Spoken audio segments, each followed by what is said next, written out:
এক ছিল শোভন, একেবারে গ্রামের ছেলে।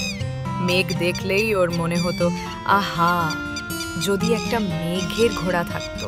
একদিন হঠাৎ করে শোভন দেখল একটা মেঘ ঠিক যেন ঘোড়ার মতো। সে চোখ মেলে তাকিয়ে রইল।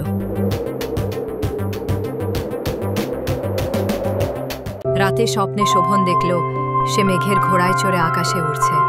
সে তো খুশিতে পাগল।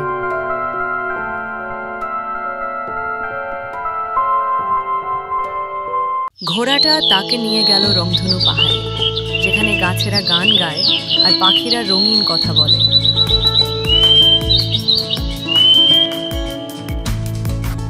ওখানে শোভন দেখা পেল এক বুড়ো জাদুকরের, যিনি বললেন স্বপ্ন আর কল্পনা ছাড়া কেউ ওখানে পৌঁছাতে পারে না।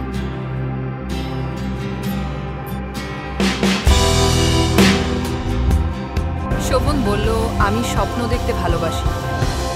আমি বিশ্বাস করি একদিন সত্যি মেঘের ঘোড়া আসবে।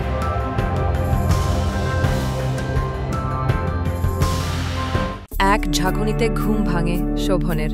সে দেখছে মেঘের ঘোড়া কোথায়, কেবল একটা মেঘ ভেসে যাচ্ছে।